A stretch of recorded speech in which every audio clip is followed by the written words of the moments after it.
आइए बेटा, अब इसी चैप्टर में एक और टॉपिक पर आगे बढ़ते हैं। टॉपिक का नाम है what skeletal studies tell us, यानी कि आर्कियोलॉजिस्ट ने ये जो अलग अलग बरियल साइट्स पर जाकर स्केलेटन्स को एक्सकेवेट किया, यानी कि खुदाई करके स्केलेटन्स को निकाला, तो उनसे हमें क्या जानकारी मिली, है ना। एक जानकारी तो ये मिली कि कई स्केलेटन्स ऐसे थे जिन्हें अपने परिवार के साथ दफनाया गया। ये बात कैसे पता लगी? जब एक ही बरियल साइट पर मल्टीपल स्केलेटन्स मिले। दूसरी बात, स्केलेटन से क्या पता लगी कि उस समय पर सोशल डिफरेंस हुआ करते थे, यानी कि स्केलेटन जो ज़्यादा ऑर्नामेंट्स के साथ है, जो ज़्यादा वैल्यूएबल आइटम्स के साथ है, वो हो सकता है कि उस समय पर राजा रहा हो, है ना, प्रीस्ट रहे हो, है ना, और जिनके साथ कम ऑर्नामेंट्स या कम वैल्यूएबल आइटम्स मिले हैं, तो ये अंदाज़ा लगाया गया कि वो कॉमन पीपल या दास या सर्वेंट्स रहे हों। लेकिन इसके अलावा भी हम बहुत सारी चीज़ें, या आर्कियोलॉजिस्ट ने बहुत सारी चीज़ों को पता करने की कोशिश की है। जैसे सबसे आसान तो ये था बेटा कि उस स्केलेटन की साइज़ के बेस पर, यानी कि उसके आकार के बेस पर, कि वो छोटा है या बड़ा, हम ये डिसाइड कर सकते थे कि it belongs to a adult और ए चाइल्ड, यानी कि वो एक छोटे बच्चे का है या वयस्क व्यक्ति यानी कि बड़े व्यक्ति का है। वो तो साइज़ देखकर पता लगाया जा सकता था, लेकिन ये पता लगाना थोड़ा मुश्किल था कि it belongs to a male और फीमेल, यानी कि स्केलेटन से हम ये कैसे अंदाज़ा लगाएंगे कि वह स्केलेटन किसी महिला का है या किसी पुरुष का है, यानी कि मेल है या फीमेल है। तो उसके लिए आर्कियोलॉजिस्ट ने थोड़ी सी मेडिकल साइंस का यूज़ किया, और मेडिकल साइंस ये सिखाती है बच्चों कि मानव शरीर में जो हिप और पेल्विक एरिया होता है, अब हिप और पेल्विक एरिया कौन सा? ये वाला एरिया, यानी कि कमर से नीचे यहाँ तक, कमर से थाइस तक का जो एरिया होता है उसे हिप और पेल्विक एरिया कहा जाता है। तो कमर से लेकर थाइस तक की जो बोन्स का स्ट्रक्चर रहता है, वो स्ट्रक्चर ऐसा होता है कि वो एरिया जो फीमेल्स होती हैं बेटा, उनमें थोड़ा सा ब्रॉड होता है, यानी कि साइज में थोड़ा बड़ा होता है, आकार में थोड़ा चौड़ा होता है। और पुरुषों में ये जो हिप और पेल्विक एरिया की बोन्स का स्ट्रक्चर रहता है, ये थोड़ा नैरो रहता है, यानी कि थोड़ा कम विड्थ का रहता है।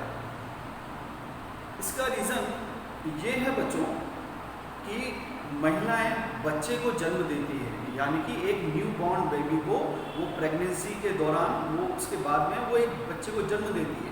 तो उस बेबी को होल्ड करने के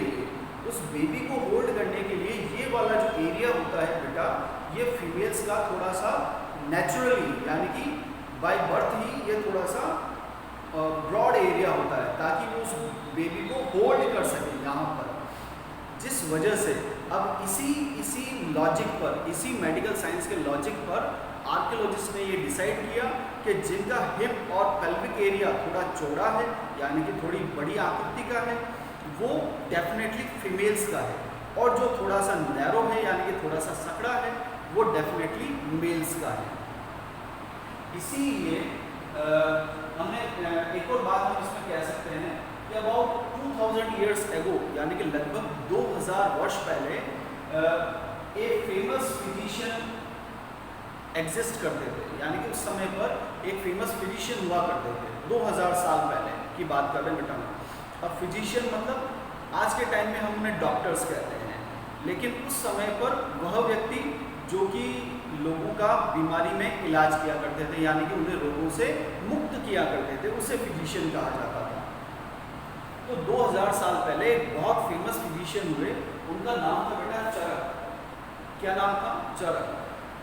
चरक बच्चों, अगर आप इस बात को गूगल करेंगे तो आप पाएंगे कि he is one of the most historical personalities, बहुत ही ज़्यादा प्रभावशाली व्यक्ति थे।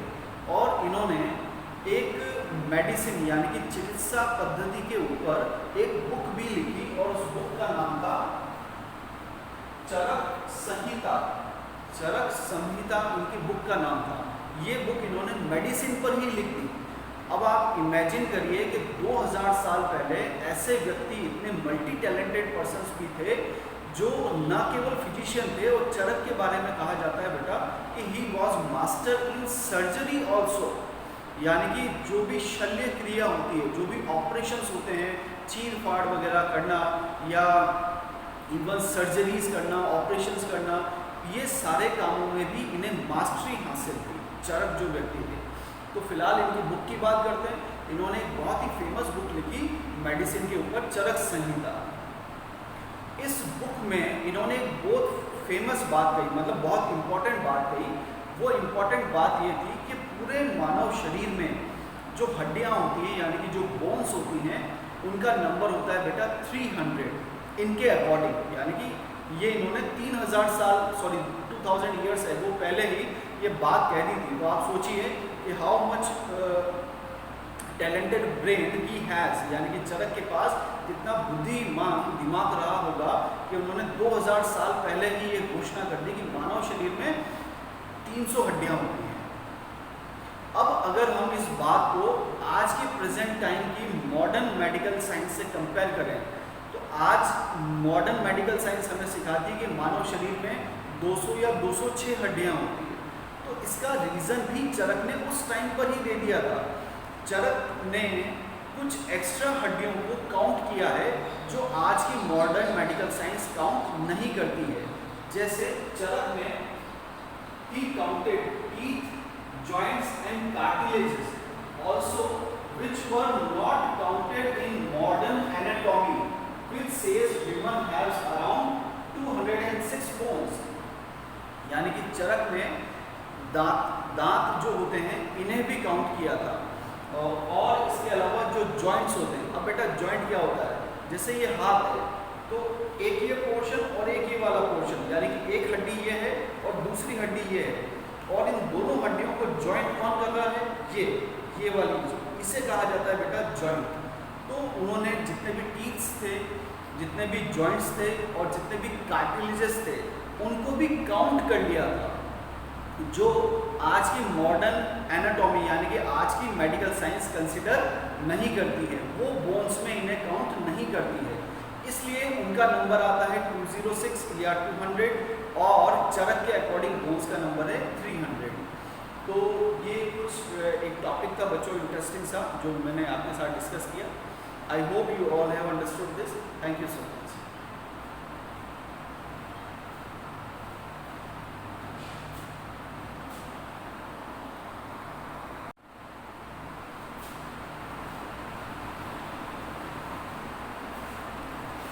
आइए बच्चों, अब इस चैप्टर का एक लास्ट टॉपिक डिस्कस करते हैं, एल्सवेयर।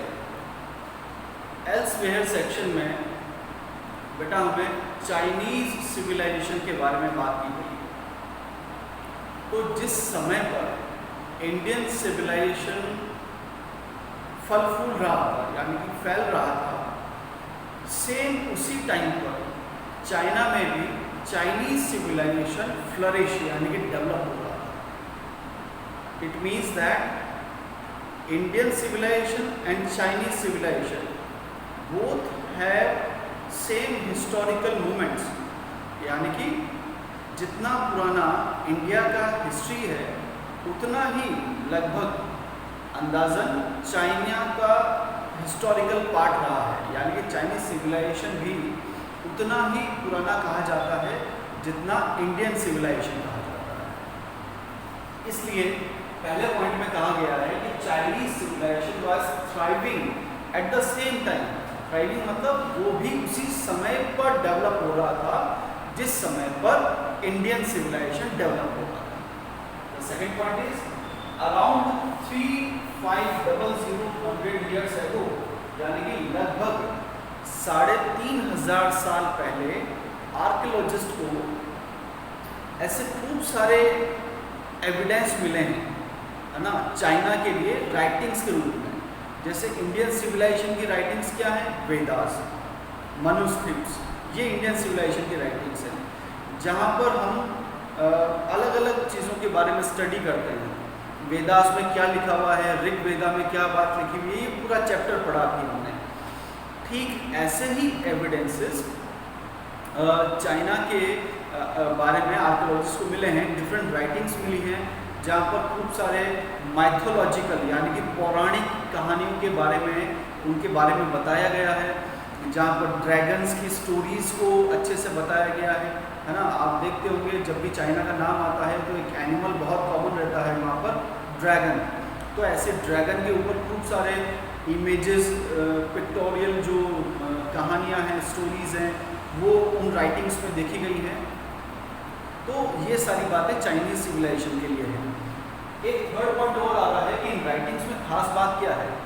इन राइटिंग्स में जिक्र यानी कि इंट्रोडक्शन दिया गया है एनिमल बोन्स के बारे में काफ़ी, यानी कि जैसे हमारे यहाँ पर राइटिंग्स होती थी पहले पाम लीव्स में, है ना, यानी कि आपको सिखाया मैंने, manuscripts were written down over palm leaves. लेकिन ऋग्वेदा में कहा गया है कि पहले ऋग्वेदा तो बहुत बाद में जाकर लिखा गया, प्रिंट तो अभी 200 साल पहले ही हुआ है, लेकिन ऋग्वेदा को रिसाइट किया जाता था, यानी कि बोला जाता था, दोहराया जाता था, और जो स्टूडेंट्स होते थे वो उसे याद रखते थे, और वही स्टूडेंट्स जब टीचर्स बनते थे तो अपने आने वाली जनरेशन को वही बोल बोल कर सुनाया करते थे। तो इस तरह से एक जनरेशन से दूसरी जनरेशन में वो इन्फॉर्मेशन पास ऑन होती थी, और इसके काफ़ी हजारों साल बाद जाकर उन्हें लिखा गया, और उसके भी काफ़ी साल बाद जाकर उसे प्रिंट किया गया।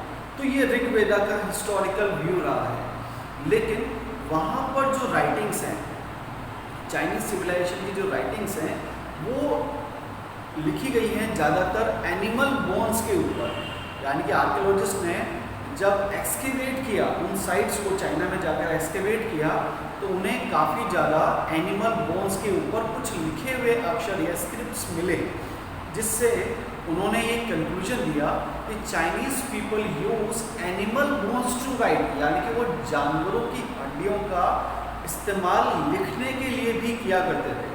जैसे जानवर का शिकार किया, उसके मीट को पकाया और खा गए, तो जो बोन्स होती थी उन बोन्स को टूल्स और वेपन्स बनाने के साथ साथ लिखने के काम में भी किया जाता था। Which were called oracle bones, और ऐसी बोन्स जिनके ऊपर लिखा गया हो, उन बोन्स को ऑरेकल बोन्स भी कहा जाता था। बच्चों यहाँ पर एक वर्ड आ रहा है ऑरेकल।